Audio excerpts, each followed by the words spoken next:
Նախքան բուն տեսանյութին անցնելը կուզենայի խոսել այս զույգի մասին, նախ և առաջ շնորհավորում եմ ձեր ամուսնությունը, թող Տերը օրհնի, իսկ հիմա անցնենք քոմենտներին,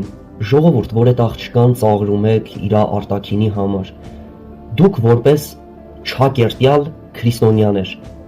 դուք չգիտեք, որ Աստված մարդուն իր պատկերով ստեղծեց, իր նմանությամբ, հիմա մի հատ սենց խորհուրդ եմ տալիս ձեզ, գիտեմ, որ ոմանք կընդունեն, ոմանք էլ չեն ընդունի, որովհետև էդի տենց է, նախքան ինչ-որ մեկի անձնական դաշտ մտնելը, մի հատ ստուգեք ձեր անձնականը, հիմա ավելի վատ օրինակ եմ բերում, որ գոնե մի քիչ ազդվեք, 2020 թվականին 5000 զոհ տվեցինք, հիմա ինչ, որ այդ աղջիկը օրինակի համար ամուսնանա, ասենք 3 հատ տղա ունենա, սերունդը բազմանա, վատ է, կամ էդ որտեղ ա գրված, որ արտաքինով մի քիչ սիրուն չլինելու պատճառով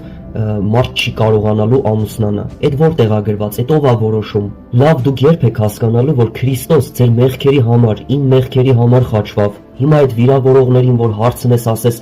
եղբայր ջան կամ քույր ջան,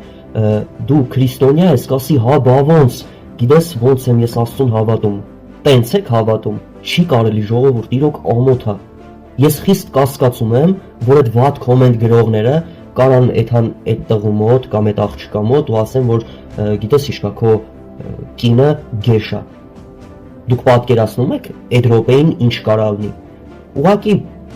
անկեղծ եմ ասում, հալալ է այդ տղուն, որ ասենք ձեր մեկնաբանության վրա կոպիտ ասած անտեսած ունի, ապաշխարեք ժողովուրդ